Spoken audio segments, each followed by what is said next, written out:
Servidor NIS, Network Information Service, conocido por su acrónimo NIS, que en español significa Sistema de Información de Red. Es el nombre de un protocolo de servicio de directorios clientes-servidor desarrollado por Sun Microsystems para el envío de datos de configuración en sistemas distribuidos tales como nombres de usuario y hosts entre computadoras sobre una red. Hoy NIS está disponible prácticamente en todas las distribuciones de Unix e incluso existen implementaciones libres como Ubuntu. Pero en sí, ¿qué es NIS? Se trata de un sistema cliente-servidor basado en llamadas RPC que permite a un grupo de máquinas que se encuentren definidas dentro de un dominio administrativo NIS compartir un conjunto de ficheros de configuración.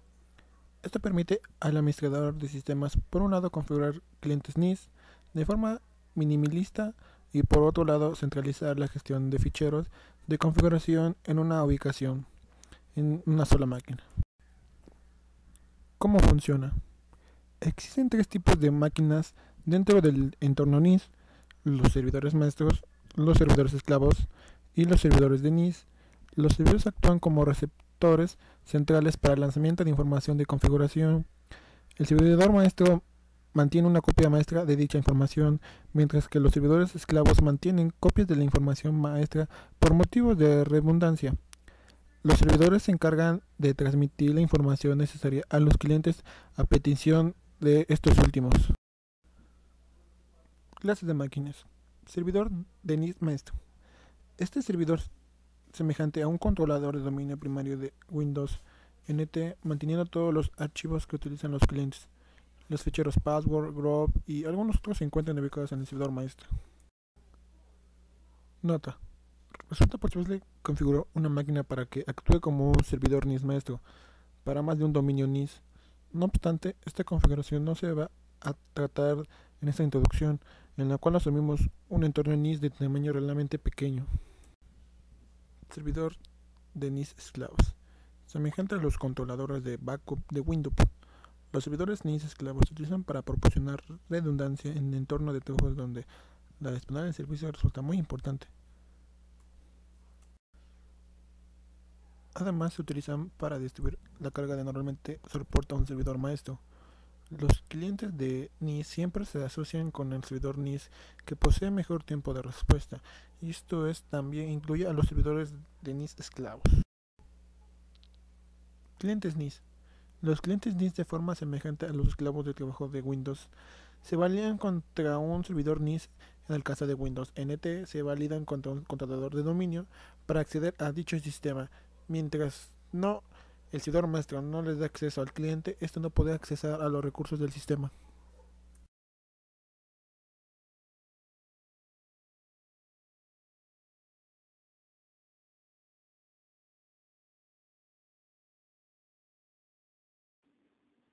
Active Directory. Active Directory es el término que usa Microsoft para referirse a su implementación de servicios de directorio en una red distribuida de computadores. Utiliza distintos protocolos, principalmente DNS, DHCP y Kerberos. Su estructura jerárquica permite mantener una serie de objetos relacionados con componentes de una red, como usuarios, grupos de usuarios, permisos y asignación de recursos y políticas de acceso. Active Directory permite a los administradores establecer políticas a nivel de empresa, desplegar programas en muchos ordenadores y aplicar actualizaciones críticas a una organización entera. Un Active Directory almacena información de una organización en una base de datos central, organizada y accesible. Pueden encontrarse desde directorios con cientos de objetos para una red pequeña, hasta directorios con millones de objetos. Su estructura. Active Directory está basada en una serie de llamados X500. Aquí se encuentra una definición lógica a modo jerárquico. Dominios y subdominios se identifican utilizando la misma notación de la zona DNS, razón por la cual Active Directory requiere uno o más servidores DNS que permitan el direccionamiento de los elementos pertenecientes a la red, como por ejemplo, el listado de equipos conectados y los componentes lógicos de la red, como el listado de usuarios. Un ejemplo es su estructura descendente o herencia. Es que si un usuario pertenece a un dominio, será reconocido en todo el árbol generado a partir de ese dominio, sin necesidad de pertenecer a cada uno de los subdominios.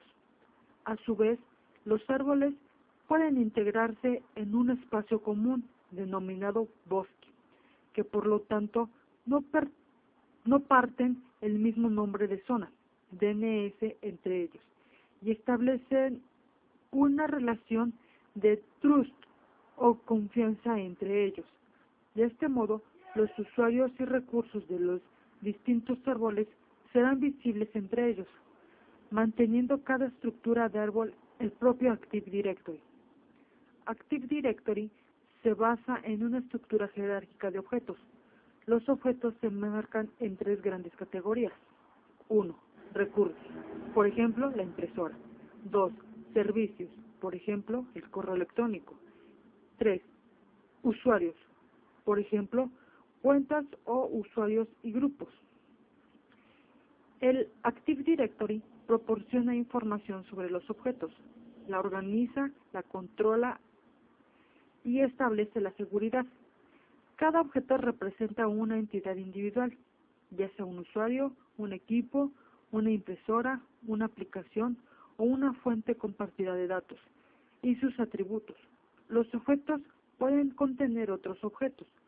Un objeto está inequívocamente identificado por su nombre y tiene un conjunto de atributos. Las características e información que el objeto puede contener distintos por dependientes del tipo. Los atributos, la estructura básica del objeto, se define por un esquema, que también determina la clase de objetos que se pueden almacenar en el Active Directory. Cada atributo se puede utilizar en diferentes esquemas de clases de objetos. Estos objetos se conocen como objetos de esquema y existen para poder extender el esquema o modificarlo cuando sea necesario.